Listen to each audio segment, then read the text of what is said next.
Muy bien, entonces resumiendo, ¿cuándo utilizamos insulina? A ver, ¿en qué pacientes? Paciente con emergencia hiperglicémica, las que hemos hablado. Ahí no vamos a utilizar pastillas nunca, acá sí jamás pastillas. Emergencia, paciente con cetoacidosis diabética o estado hiperosmolar. Otra indicación, paciente que ingresa a hospital, ¿sí? Todo paciente hospitalizado, le quito sus pastillas y le voy a dar insulina. Otra, paciente que esté tomando antidiabéticos orales y no me vaya bien con el tratamiento, no, le doy pastillas, sigue mal su glucosa, sigue alta, a ese paciente le puedo agregar insulina. Muy bien. Ahora, a un paciente que está tranquilo, está bien, que ha venido primeras veces a la consulta, tiene diabetes, le he hecho el diagnóstico recién, le puedo empezar a este paciente con dieta, ¿no? El paciente viene, dieta, va a estar en dieta, va a bajar el nivel de grasas, va a rechazar, va a eliminar de la dieta galletas, lo que es caramelos, lo que es jugos de frutas, y le vamos a bajar el nivel de glucosa. Este paciente con todo eso puede mejorar, ¿ya? O sea, la dieta, hay pacientes que con dieta nomás controla la glucosa muy bien. Si el paciente aún así persiste, o sea, que no puede controlar, tenemos que iniciar primero antidiabéticos orales, ¿ya? Entonces por eso les digo, de arranque al paciente no le va a dar insulina, a menos que esté hospitalizado, ¿no? O que tenga como una emergencia hiperglicémica. Pero un paciente que recién tú le diagnosticas, no le vas a empezar dando insulina de frente, ¿está bien? A menos que tenga un tipo de diabetes, pues, ¿no? Le han enseñado lo que es la diabetes tipo 1 y 2, ¿sí? ¿Lo has escuchado? ¿Cuál es en la cual hay deficiencia de insulina? En la 1, muy bien. Se llama insulino dependiente, ¿no? Esa es una enfermedad generalmente autoinmune, en el cual el paciente tiene un ataque a las células beta del páncreas y deja de producir insulina. O sea, sus células del beta ya no producen insulina. Este es el paciente de tipo 1 y el tipo 2, doctor, es el más frecuente. Este paciente es aquel que es un paciente obeso y que genera generalmente resistencia a la insulina. ¿Qué quiere decir eso, doctor? Que la insulina está en niveles normales, o sea, la insulina se está produciendo. El problema son los receptores, por eso se llama resistencia a la insulina. Y el paciente que es obeso es el que genera resistencia a la insulina. Los adipocitos son adipocitos que no van a responder a las indicaciones de la insulina, ¿ya? Y la glucosa va a estar permanentemente alta. Es una enfermedad adquirida, ¿no? No es como la otra que es autoinmune, que hay destrucción del páncreas, ¿no? Acá no hay destrucción del páncreas. Acá el problema va a ser la resistencia a la insulina a nivel de tejidos periféricos. Esta es la diabetes que con mucho es la más frecuente, ¿ya? Entonces, al paciente obviamente que tenga diabetes tipo 1, ese paciente sí le vas a dar insulina, pues, porque ese paciente no tiene insulina, tiene un ataque a las células beta, no produce insulina. En cambio, los pacientes de tipo 2, que es la diabetes más frecuente, a esos pacientes solamente le vamos a dar en situaciones como que el fármaco no me ha hecho efecto, ¿no? Entonces, a estos pacientes inicialmente lo que hago es tratamiento con antidiabéticos orales, que es lo que vamos a ver, ¿ya? Estos se clasifican en aquellos que reducen la resistencia a la insulina. Acá tenemos a las biguanidas, tiazolidinedionas, las tiazolidinedionas. Tenemos otros fármacos que son secretagogos. ¿Qué era secretagogo? El que aumenta la secreción de insulina, o sea, va a favorecer la secreción de insulina. Muy bien. Sulfonilurias y meglitinidas. Y finalmente tenemos otros que hacen retraso en la digestión y absorción de los carbohidratos. Acarbosa y miglitol. Ahora vamos a verlos. Ya, en los hipoglicemiantes que bajan los niveles de glucosa tenemos a las sulfonilurias y a las meglitinidas. Los que reducen la resistencia tenemos sobre todo ahí a las tiazolidinedionas. Tiazolidinedionas, esa es la cosa más importante. La metformina es el único fármaco del grupo de las biguanidas, así se llama, ¿ya? El grupo de las biguanidas. Su representante único, metformina. Ya antes había una que se llamaba la fenformina, pero causaba muchas muertes cardiovasculares, por eso se ha sacado del mercado. La metformina es el único miembro de esa clase. Incrementa la actividad de la proteína sinasa dependiente de AMP, eso se llama la MPK, por fosforilación cuando se reducen las reservas de energía celular. La proteína sinasa dependiente de AMP activada va a estimular la oxidación de ácidos grasos, ¿ya? Oxidación de ácidos grasos, la captación de la glucosa y el metabolismo no oxidativo, reduciendo la lipogénesis y la gluconeogénesis. ¿Ya? El resultado final es el incremento en el almacenamiento de glucógeno. En el músculo estriado, menor tasa de producción de glucosa hepática y aumento de la sensibilidad a la insulina con reducción a la glicemia, ¿ya? Entonces, como ustedes se han dado cuenta, lo que va a hacer la metformina no es alterar el nivel de insulina, no va a hacer que se produzca más. Lo que va a hacer es almacenar más el glucógeno, quiere decir que va a las partículas de glucosa, almacenarlas en el hígado como glucógeno, ¿sí?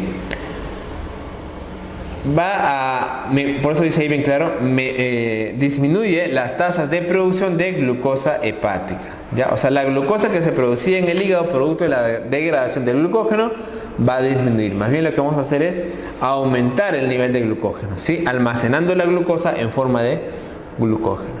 Muy bien, entonces ese es el mecanismo de acción principal de la metformina. Acá está lo mismo, disminuye la absorción de glucosa, disminuye la gluconeogénesis, aumenta la glucólisis, aumenta la captación tisular de glucosa, aumenta la unión de insulina al receptor y aumenta la acción de la insulina post-receptor. Muy bien. Acá tenemos un cuadro comparativo entre las tiazolidinedionas y la metformina. La metformina habíamos dicho que actúa a nivel del AMP, ¿sí? De la sinasa del AMP. Las tiazolidinedionas actúan a nivel de un receptor que se llama el receptor PPAR, ¿ya?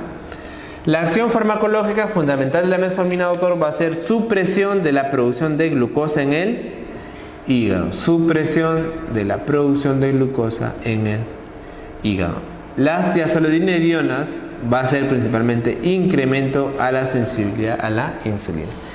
Este concepto recuérdenlo porque, como les digo, a pesar de que acá se ha mencionado de que disminuye la resistencia a la insulina, la metformina no es especialista en eso, ¿ya? La metformina sobre todo disminuye la producción de glucosa en el hígado, pero más bien el incremento de la sensibilidad de los receptores de la insulina va a ser más que todo por las tiazolidinedionas, ¿no? Acá pertenece al grupo de las glitazonas.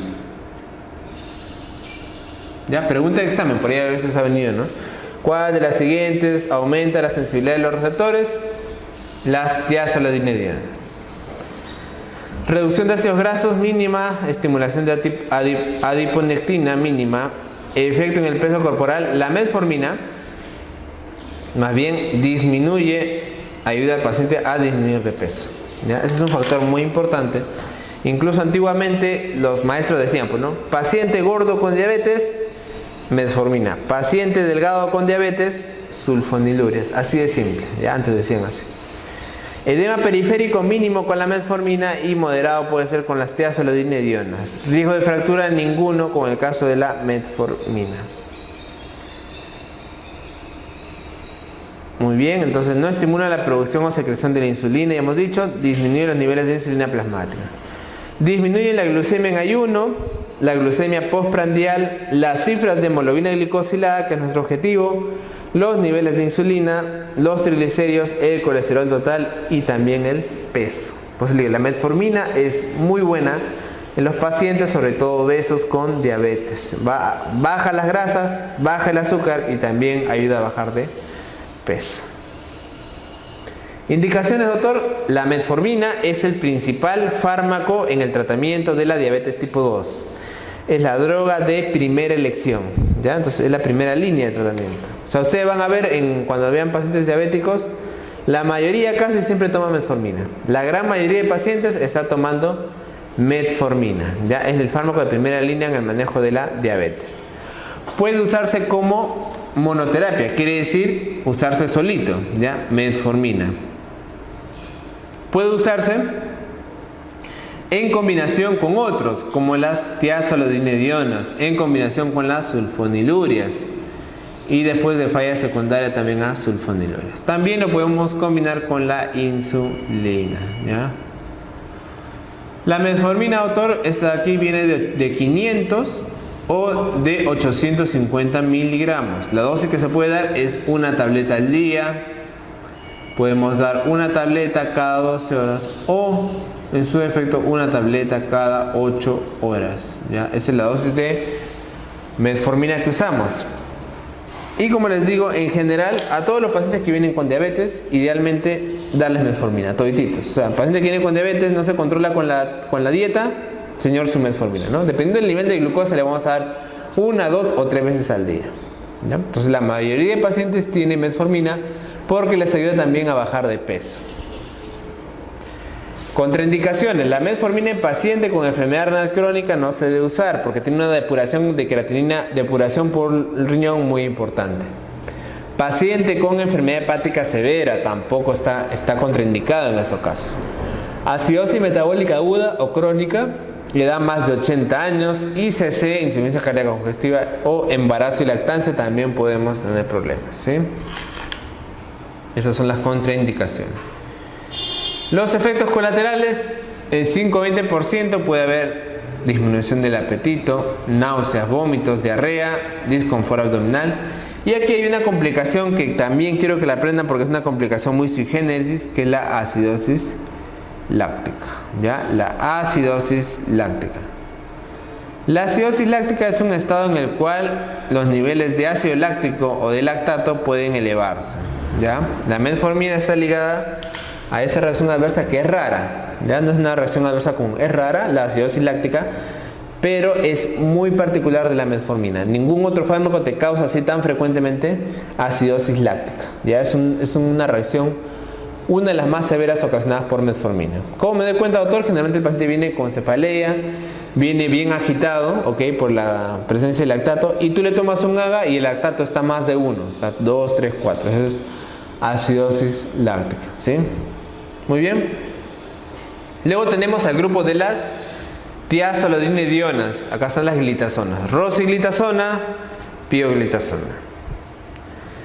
El mecanismo de acción se va a unir al receptor PEPAR, que es el receptor proliferador peroxisomal activado. Receptor proliferador peroxisomal activado.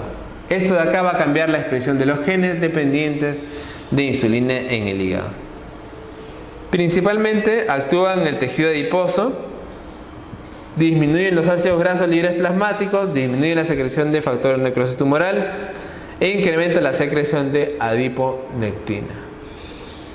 Hay una mejoría en la acción de la insulina en músculo, tejido adiposo e hígado. Entonces, como les digo, estos fármacos lo que van a hacer es disminuir la resistencia, van a favorecer la respuesta periférica a la insulina.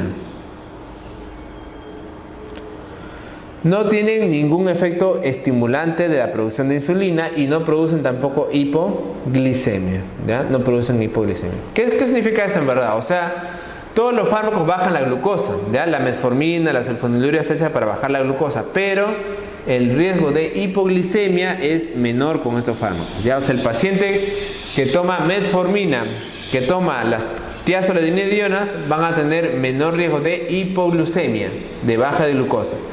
Doctor, los que usen insulina obviamente van a tener más riesgo de hipoglicemia y los que usen sulfonilurias también van a tener más riesgo de hipoglicemia.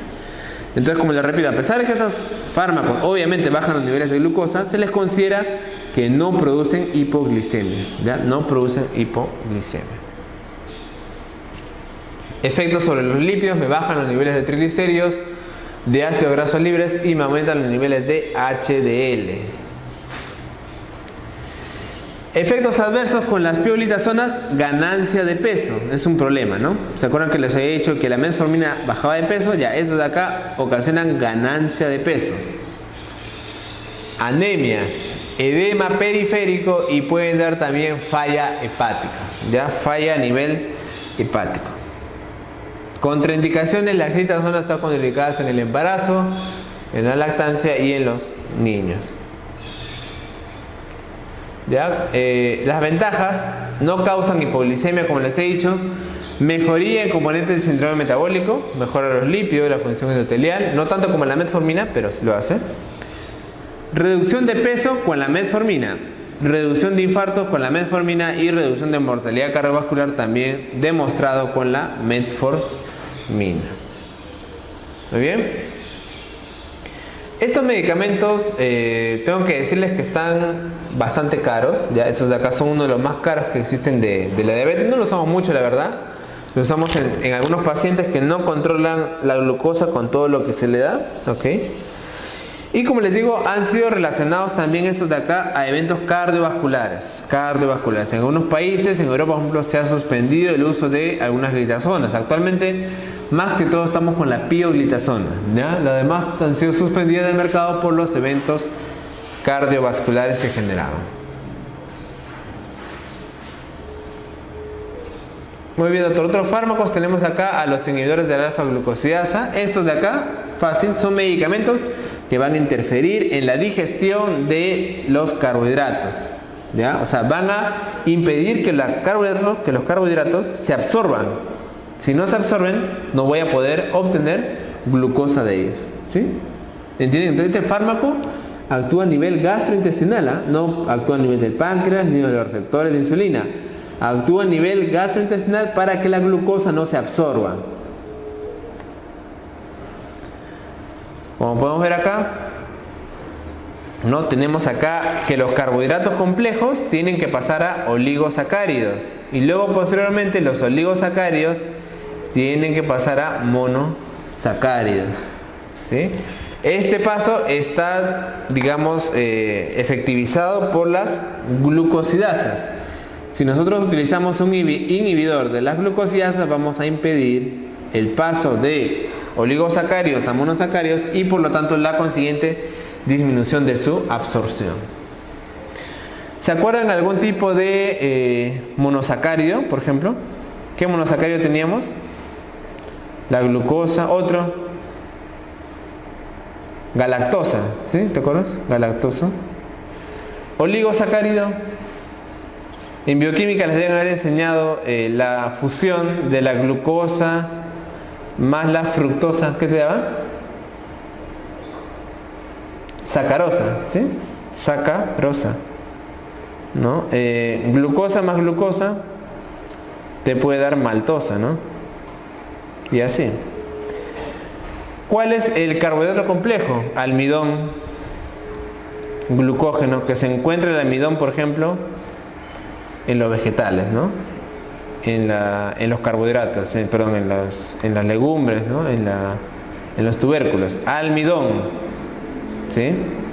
Oligosacárido, galactosa, maltosa, sacarosa, y monosacárido, glucosa, galactosa, fructosa. Entonces, este paso tan importante lo va a efectivizar la glucosidasa. Muy bien. Inhibidores competitivos de las alfa-glucosidasas, acá tenemos los ejemplos: acarbosa, miglitol y voglibosa. Estos de acá son fármacos que van a actuar a nivel de los enterocitos. ¿Cuál va a ser el resultado? Van a disminuir la digestión de los carbohidratos, va a disminuir la absorción de los carbohidratos, obviamente van a disminuir la glucosa, la hiperglucemia postprandial, va a haber un retraso de la hiperglucemia postprandial y disminución de la hiperinsulinemia postprandial. Consecuencias: van a disminuir la hiperglicemia postprandial, y eso de acá obviamente, si persiste, al final va a dar como consecuencia que también baje la hiperglicemia del ayuno. Obviamente los inhibidores de la alfa-glucosidasa, como el acarbol, van a tener como consecuencia la disminución de la hemoglobina glicosilada y los controles mejores de glucosa. No son tan buenos obviamente, pero es una posibilidad, ¿no? La mayor molestia que va a tener el paciente obviamente va a ser flatulencia, ¿no? Cuando un paciente, en general, cuando una persona no absorbe bien, no digiere bien, ¿qué va a pasar? Los fármacos, el compuesto se va a acumular en el estómago y va a causar gases, ¿no? Gases, flatulencia, por la falta de absorción, ¿no? Puede causar también diarrea y dolor abdominal leve. En el grupo de los secretagogos, ¿ok? No hemos hablado, ¿sí? Vamos a ver en los que estimulan la secreción de insulina. Ahí tenemos a las meglitinidas y también tenemos a las sulfonilurias. ¿Ya? Las sulfonilurias son medicamentos que se usan bastante. Acá tenemos sobre todo la glibenclamida, que es el famoso Glidiabet. No sé si han escuchado, ¿no? Glidiabet, ¿no? Glibenclamida, glipizida, glimepirida, que es uno de los más utilizados actualmente, ¿no? Y los antiguos, ahí tenemos a la clorpropamida, que ya no se usa.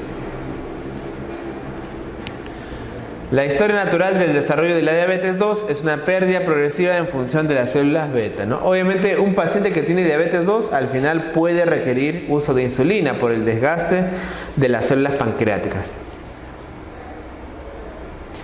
La pérdida progresiva de la función de las células beta va a ser obviamente causada por la pérdida en la habilidad de la glucosa para producir el cierre de canales de potasio en la membrana plasmática.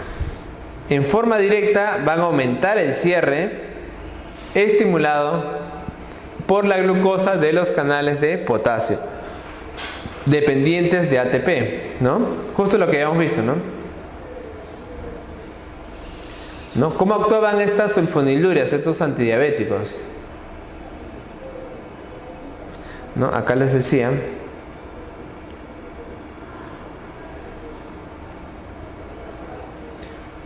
Acá les decía que para la producción de de insulina, lo que pasaba era que venía la glucosa, se metabolizaba y hacía que cierre este canal. Cerraba este canal de potasio, el potasio no ingresaba, la célula se despolarizaba y la despolarización permitía el ingreso de calcio con la consecuente liberación de insulina, ¿sí?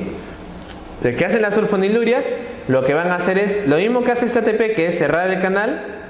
Esas sulfonilurias lo van a hacer de manera un poco más directa, ¿ya? Entonces, ¿cuál es el mecanismo de acción? Van a actuar a nivel de los canales de potasio, voltaje dependiente, impidiendo la entrada de potasio, o en todo caso favoreciendo el cierre, ¿sí?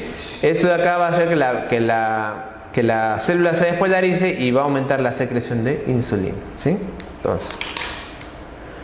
Entonces las sulfonilurias lo que van a hacer es aumentar la secreción de insulina.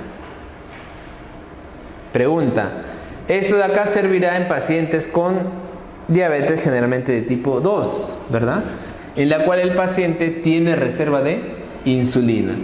Si el paciente no produce insulina, la sulfoniluria no va a servir para nada, ¿verdad? Porque la sulfoniluria aumenta la secreción de insulina. En un paciente que ya no produce insulina o que tiene un ataque inmune de células beta, entonces este paciente no le va a convenir usar sulfonilurias. Igual, ¿no? Ese es el mecanismo de acción. Las meglitinidas también incrementan la secreción de insulina mediada por alimentos en la fase temprana, con la consecuente mejoría en la glicemia en ayuno y postprandial. Similar el perfil de liberación de insulina con respecto al estimulado por la glucosa fisiológicamente en fase 1. ¿Ya? Entonces las meglitinidas hacen una función similar a la función normal, ¿ya? Está diseñada para ser tomada solo cuando el paciente va a comer y la vida media corta con baja probabilidad de producir hipoglicemia. Ya tampoco produce hipoglicemia. ¿Qué hacen estos? Producen un cierre de los canales de potasio ATP dependientes, lo cual conduce al aumento en el calcio intracelular y a la secreción de insulina. Instalación de acción más rápida y vida media todavía más corta que las sulfonilurias, ¿no? Las meglitinidas. ¿Cuándo utilizo estos fármacos? Puedo utilizarlo como monoterapia en diabetes tipo 2. Puedo utilizarlo en combinación con metformina o tiazolidinedionas también, sin ningún problema. Ya, acá están las principales sulfonilurias, ¿no? Y también las generaciones. Las más modernas, como ustedes pueden ver ahí, las más modernas son las de segunda generación y acá tenemos sobre todo la glimepirida, ¿ya? la glimepirida. Dosis diaria de 1 a 8 miligramos y duración de la acción aproximadamente 24 horas. ¿Ya? Entonces la glimepirida es una sulfonilurea de segunda generación. Acá tenemos también la glipizida, 5 a 40 miligramos al día, tiempo de acción, duración de acción de 12 a 18 horas, ¿no?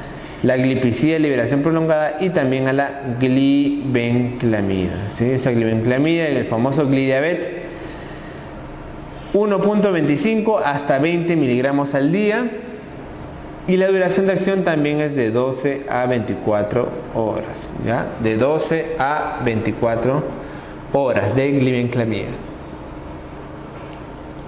Y las sulfonilureas de primera generación tenemos a la antigua clorpropamida, ¿ya? La clorpropamida. Acá también tenemos a la tolbutamida, que es mucho más antigua, ¿ya? Clorpropamida de 100 a 500 miligramos, duración más de 48 horas.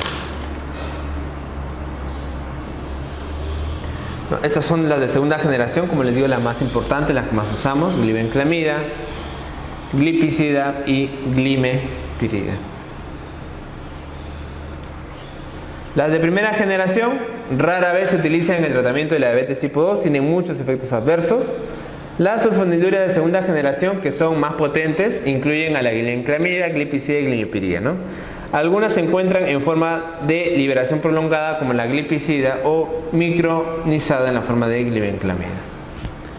El efecto ya saben que es el mismo de las anteriores. Las sulfonilureas estimulan la liberación de insulina al unirse a un sitio específico en el complejo de conductores de potasio ATP, ¿no? Lo que va a inhibir su actividad. La inhibición del conducto de ATP causa despolarización y una serie de eventos que conducen a la mayor secreción de insulina. En resumen, las sulfonilureas aumentan la secreción de insulina en ayuno, aumentan la secreción de insulina en la fase tardía mediada por alimentos. No estimulan la biosíntesis de insulina, ¿no? Sino más bien solamente su liberación. Las de primera generación, ahí están: carbutamida, tolbutamida, clorpropamida, acetohexamida, glucodimazina, tolazamida. Las de segunda generación, las que usamos más: glibenclamida, glipizida y glimepirida, ¿no? Estos de acá son los fármacos de segunda generación. La eficacia, aproximadamente 20 a 30% en diabetes tipo 2, ¿ok? O sea, es una eficacia buena. Adherencia a la dieta, requiere el paciente adherencia a la dieta. Disminución severa en la función de la célula beta pancreática. Esa es la eficacia. Falla secundaria, de 5 a 10% de pacientes por año tienen una falla secundaria por sulfonilurea. 50 a 75% llegan en buen control a los 10 años de usar sulfonilureas, ¿no? ¿Cuáles son las causas de que el paciente tenga una falla? Probablemente la dieta, que el paciente se pase la dieta, no haga la dieta respectiva. Paciente que no haya sido bien seleccionado. Si la célula beta está exhausta, ¿ya? Eso quiere decir que si la célula beta ya no produce más insulina, ya ha dejado de producir, ya me va a empezar a fallar las sulfonilureas, ¿no? Y algunos medicamentos como los beta bloqueadores o tiazidas que me pueden alterar el nivel de glucosa. ¿En qué pacientes me va mejor usar sulfonilurea? ¿En qué pacientes yo tengo unos indicadores que me dicen que probablemente voy a tener éxito en la terapia? Paciente más de 40 años. Si la diabetes de tipo 2 se ha instalado menos de 5 años de evolución, ese paciente me va a ir mejor. Peso corporal entre 110 y 160% del ideal, o sea, no tanto. Y la glucosa en ayuno de máximo de 180. Esos pacientes son pacientes que me van a ir bien con el tratamiento. Contraindicaciones: los pacientes que son alérgicos a las sulfas, ¿ok? Porque puede haber un tipo de reacción. Los diabetes tipo 1, ya dije por qué, ¿sí? Porque los diabetes con tipo 1 no tienen insulina porque tienen un ataque autoinmune. Entonces, a esos pacientes, ¿para qué le voy a dar un secretagogo? No tiene insulina. Embarazo y lactancia también. Insuficiencia renal demasiado crónica. Estrés, infección, infarto de miocardio o ACV. Bien. Reacciones adversas: las sulfonilureas pueden causar hipoglicemia. Este de acá es el efecto más molestoso, ¿ya? ¿Se acuerdan que les dije que la metformina y las tiazolidinedionas no ocasionaban, ¿no?, hipoglicemia? Ya, esta sí, ¿ya? Las sulfonilurias causan hipoglicemia. Podría llegar al coma incluso, por eso están, ¿no?, en individuos de edad avanzada, sobre todo en viejitos o con alteración de la función hepática o renal. El paciente con sulfonilurias puede incrementar de peso de 1 a 3 kilogramos y otras reacciones menos frecuentes son náuseas, vómitos, ictericia, colestásica, agranulocitosis, anemia plástica y hemolítica y reacciones de hipersensibilidad generalizada.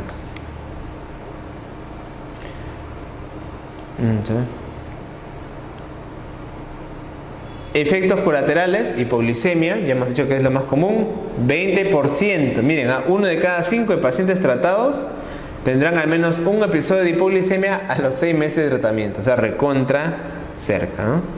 Factores de riesgo, edad mayor de 60 años, paciente que tenga problemas de aclaramiento renal, malnutrición y polifarmacia. ¿Ya? Malnutrición y polifarmacia. ¿Qué hacemos con estos pacientes que tienen el riesgo de hipoglicemia, ¿no? Lo que generalmente se les dice en verdad a estos pacientes es que siempre controlen el nivel de glucosa que llevan, ¿no?, que sean muy cuidadosos. Y también en algunos casos se les puede aconsejar llevar siempre por ahí un dulce o un chocolate, ¿no? ¿Por qué, doctor? Porque es un paciente que está tomando sulfonilurias que pueden ocasionar hipoglicemia, ¿no? Entonces, si el paciente está tomando su sulfoniluria, en la calle siente mareos, dolor de cabeza, ¿sí?, pérdida de fuerza, que se va a desmayar, eso de ahí puede ser una hipoglicemia. Si tiene eso, entonces al toque que coma su chocolate, que coma su caramelo, ¿no?, para que le vuelva el nivel de glucosa un poco alto, ¿ya? Eso es lo que se debe hacer. Y este consejo no se da a un paciente que tome otro fármaco como la metformina, por ejemplo, ¿no? Solamente este paciente que está tomando sulfonilurias como la glibenclamida, que frecuentemente le baja la glucosa, ¿ya? Entonces este paciente, por si acaso, ahí puedes tener tu chocolate o tu caramelo para cualquier eventualidad.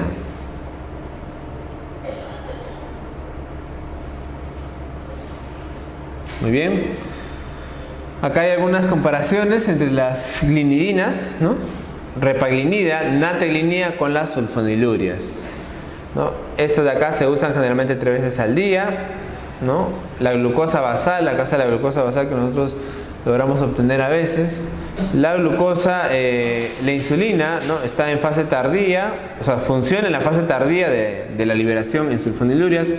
En repaglinida y nateglinida puede funcionar incluso en la fase temprana, ¿no?, o sea, en la fase que el paciente recién va a tener la sensación de liberar insulina, ¿no? El paciente con sulfonilurias aumenta de peso, como ustedes pueden ver ahí, de 1 a 3 kilogramos, ¿sí? Por eso les digo, ¿no?, se le decía paciente diabético obeso, metformina. Paciente diabético delgado, ¿qué le damos? Sulfoniluria, ¿no?, porque ayuda a aumentar de peso. 1 a 3 kilogramos. Repaglinida también aumenta de peso, aunque menos, 1 aproximadamente, ¿no? Doctor, ¿cuánto bajan la glucosa? Mira, acá está, ¿no? Las sulfonilurias bajan la hemoglobina glicosilada hasta en 1.5, es un buen nivel. La repaglinida también, y la nateglinida más bien se queda, pues, ¿no?, 0.8 de hemoglobina glicosilada. ¿Cuál era el objetivo de hemoglobina glicosilada, dijimos, en estos pacientes? 7, ¿no? 7, menos de 7. Obviamente, la repaglinida y la nateglinida son mucho más caras que las sulfonilurias, ¿no? Muy bien, acá están los estudios clínicos. ¿Cuánto baja cada uno en cuestión a glucosa, ¿no? ¿Cuál es el que más baja de estos? Obviamente la insulina, ¿no? Porque la insulina es la hormona. Así que yo le puedo poner, como te digo, un bombazo de insulina, obviamente va a bajar la hemoglobina glicosilada un montón, ¿no? Metformina 1.52 y los demás también, como ustedes pueden ver, más o menos bajan la misma cantidad.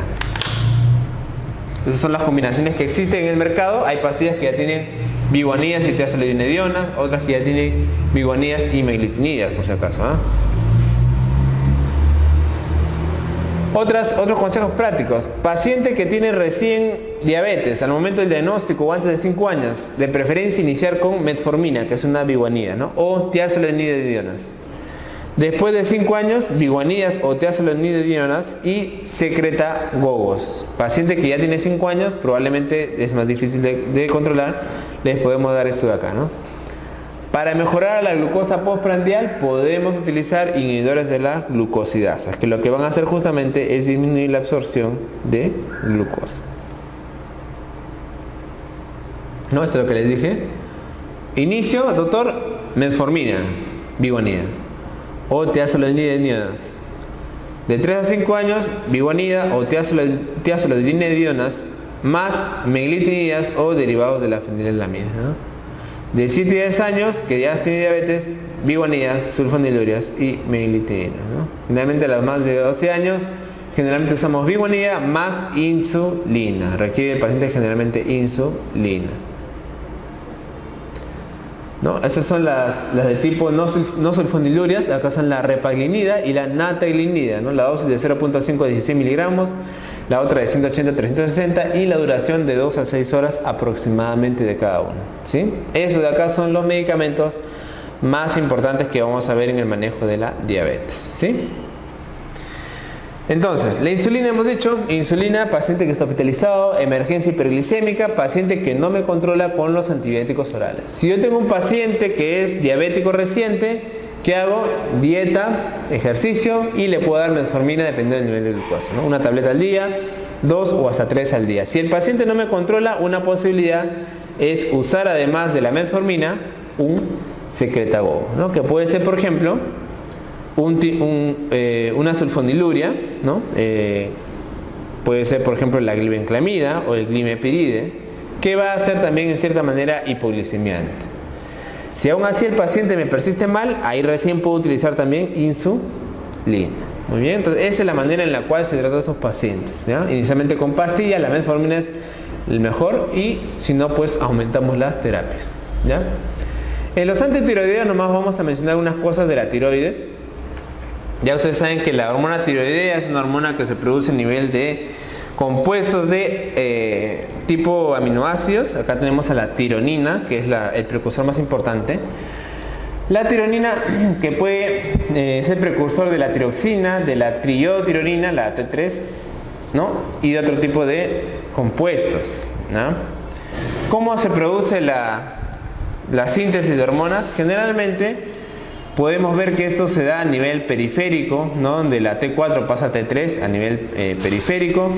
A nivel de los nódulos tiroideos también va a haber una síntesis de diiodotironina o de triodotironina, ¿no? Esta de aquí se va a unir con un yodo más y va a ocasionar, pues, ¿no? El precursor de las triodotironinas, la T3 y la T4 fundamentalmente, que al final van a llegar al tejido sanguíneo, ¿no? Acá hay un cuadro más bonito, ¿no? Acá vemos, por ejemplo, que está la tiroglobulina, uno de los precursores a partir de la tironina, ¿no? Vemos acá que hay un canal en la glándula tiroides que permite el ingreso de yodo, ¿no? Este yodo va a ser transformado por una iodoperoxidasa y luego va a unirse a estos compuestos, ¿no? Que tienen un yodo, 2 yodos o 3 o 4 yodos, ¿no? Entonces, este yodo se va a unir a los compuestos como la monoiodotironina o la diiodotironina y va a formar, por aumento de un átomo de yodo, la triiodotironina o la tetraiodotironina, ¿no? Una vez que se va formando esto,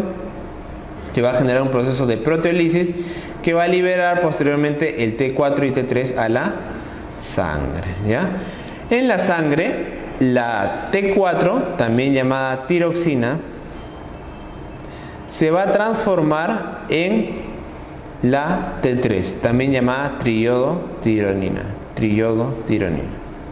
¿Sí? Entonces, al final la que va a hacer la acción va a ser la T3, la hormona T3. Pero la T4, que es la tiroxina, puede transformarse en el tejido periférico a T3, ¿ya? Pero esa de ahí va a ser totalmente inactiva, ¿no? Como ustedes pueden ver, hay muchos niveles en los cuales pueden participar, ¿no? Tanto los compuestos yodados como las tioamidas, ¿no? Que vamos a verlas ahorita, ¿no? Entonces acá tenemos algunas características de las hormonas tiroideas. Ya sabemos que son la levotiroxina y la triodotironina, ¿no? Son características farmacocinéticas, su volumen de distribución, la producción diaria aproximadamente 75 de T4 y de 25 de T3, ¿no? Siempre se produce más T4, pero como les digo, la que es activa es la T3, ¿no? Por eso la T4 en nivel periférico se va a transformar a la T3. Muy bien, acá están los valores normales. Esos son los test que se utilizan para manejar los problemas de tiroides, ¿no? Valores normales de T4, 4.8 a 10.4, de T3, 59 a 16 nanogramos o nanomoles 0.9 a 2.4, ¿no? Los más importantes de acá son la T4 libre, que es esta de acá, 0.8 a 1.4, y por otro lado la hormona TSH, ¿no? Que es la hormona tirotrópica, ¿no? ¿Han escuchado esas? ¿Sí? O sea, la TSH es una hormona, pensé que acá había un gráfico, pero acá está, ¿sí? La TSH es una hormona que se produce en la hipófisis, ¿ya? Se llama hormona estimulante de la tiroides. Esta de acá va a favorecer la producción de hormonas tiroideas en la glándula tiroides, ¿no? Entonces, si no está esta TSH, no se va a favorecer la producción. ¿Cómo va a estar en un paciente que tiene hipotiroidismo? ¿No? Y por eso es justamente ese cuadro de las pruebas, ¿no? En el hipotiroidismo va a estar bajo el nivel de T4 generalmente. Y el nivel de T4 va a ocasionar un feedback negativo. Si la T4 está abajo, le va a decir a la hipófisis, le va a decir, produce más nivel de TSH, de la hormona estimulante de la tiroides, ¿no? Nuevamente, si el déficit está en la tiroides, eso se llama hipotiroidismo primario, la T4 va a estar baja y por lo tanto la TSH va a estar recontra elevada, ¿no? Por mecanismo de feedback. T4 baja, le va a decir, produzco más TSH. Y eso de acá va a llevar a un círculo vicioso, ¿no? Porque la TSH va a aumentar, pero nuevamente la TSH le va a decir a la tiroides, produce, y la tiroides no va a poder producir T4. Muy bien. ¿Qué sucede en el hipotiroidismo secundario? Es diferente. En el hipotiroidismo secundario el problema ya no está en la tiroides, sino en la hipófisis. Hipotiroidismo secundario. ¿Cómo va a estar la TSH? Va a estar baja. Y la T4 va a estar baja, ¿no? Baja TSH, la T4 no se produce. Esa es la gran diferencia, ¿no? Por eso, acá les había dicho que la TSH en hipotiroidismo primario va a estar recontra alta, ¿no? En el hipotiroidismo primario la TSH va a estar elevadísima y la T4 va a estar generalmente baja, ¿no? Lo contrario, en un paciente hipertiroideo, que produce más bien bastante tiroides, va a estar el nivel de T4 alto y el nivel de TSH va a estar generalmente bajo, ¿no? También por feedback negativo, ¿no? Si el T4 se produce bastante, le va a decir, oye, a la hipófisis produce menos TSH y la TSH va a estar bajita. Conclusión, doctor, de todo este cuadro. Ya, la conclusión es que lo más importante para ver si tu tratamiento de hipotiroidismo va bien o no es medir el nivel de TSH. No T4, no T4 libre ni T3, lo que voy a medir es la TSH. ¿Ya? Entonces, ¿cómo va a estar la TSH en un paciente hipotiroideo? ¿Cuál va a ser mi objetivo en un paciente hipotiroideo primario después de darle el tratamiento, que esté la TSH? ¿Alta o baja? Baja, ¿no? Porque si la TSH está muy alta, lo que yo voy a hacer al darle suplemento de tiroides va a hacer que la TSH pues baje, ¿no? Baje. Entonces, si la TSH está baja, estoy bien en mi tratamiento. Ese es el resultado final, ¿ya? Muy bien.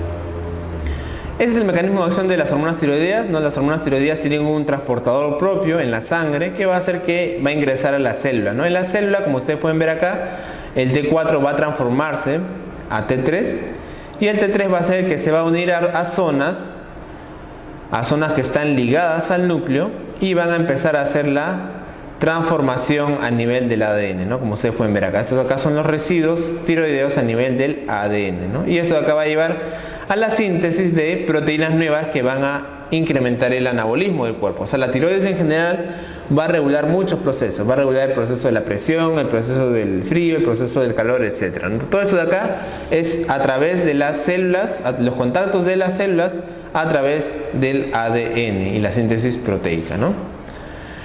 Entonces nosotros vamos a usar mayormente para el suplemento de un paciente hipotiroideo levotiroxina, que es la T4, ¿ya? Entonces vamos a darle al paciente pastillas de T4, Simplemente eso se llama suplemento hormonal. Suplemento hormonal, ¿no? Entonces, ¿cuál es el tratamiento del hipotiroidismo? Le voy a dar la hormona tiroidea, pero en pastilla, ¿no? La hormona tiroidea viene de 100 microgramos, esa es la concentración de levotiroxina. ¿Y cuál va a ser su acción? La acción de cualquier hormona, activar los receptores nucleares y la expresión a nivel de ADN y la formación de ARN con la consecuente síntesis proteica, ¿no? ¿En quién lo voy a usar? En pacientes hipotiroideos. Muy bien. Acá hay algunos fármacos, como ustedes pueden ver, esos fármacos de acá van a alterar la unión de la tiroxina a la globulina, ¿no? Que va a transportar la tiroxina, lo cual puede ocasionar pues obviamente alteraciones, ¿no? Entonces para que ustedes lo tengan, ¿no? Algunos van a incrementar la unión, estrógenos, sulfuracilo, heroína, etc. Y otros van a disminuir la unión de proteínas, lo cual va a hacer que el efecto sea más fuerte, pero más pasajero, ¿no? Corticoides, andrógenos, etc. ¿No? Hay fármacos también que van a influir en el tratamiento con levotiroxina, pueden alterar la absorción de la levotiroxina, ¿no? Antiácidos, los antiácidos que vamos a estudiar en la clase de gastro, ¿no? El carbonato de calcio, el alimento, lo que tenga hierro, o compuestos con hierro, los inhibidores de bomba como el omeprazol, ¿sí? Este hemos estudiado. Estos de acá van a alterar la absorción de la levotiroxina, van a disminuir sus niveles. Incremento en el metabolismo de la tiroxina, por ejemplo, los inductores carbamazepina, fenitoína, rifampicina, que ya los conocemos, ¿no? ¿Quiénes pueden alterar la conversión periférica de T4 a T3? La amiodarona. Por eso, paciente que tome amiodarona puede tener algún tipo de alteración.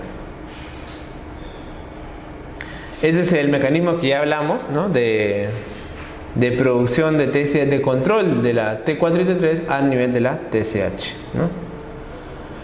Y por eso, como les decía, en estos pacientes hipotiroideos el tratamiento es relativamente sencillo, ¿no? Lo que se hace es se le da suplemento de levotiroxina, que viene de 100 microgramos. Podemos empezar con media tabletita, vamos a darle media, una y media, podemos ir aumentando según cómo va el TSH, ¿no? Cuando le damos tratamiento podemos hacerle control a la semana de TSH. Y si el TSH me sale ya menos de 10 o menos de 5, quiere decir que el tratamiento es efectivo, ¿no?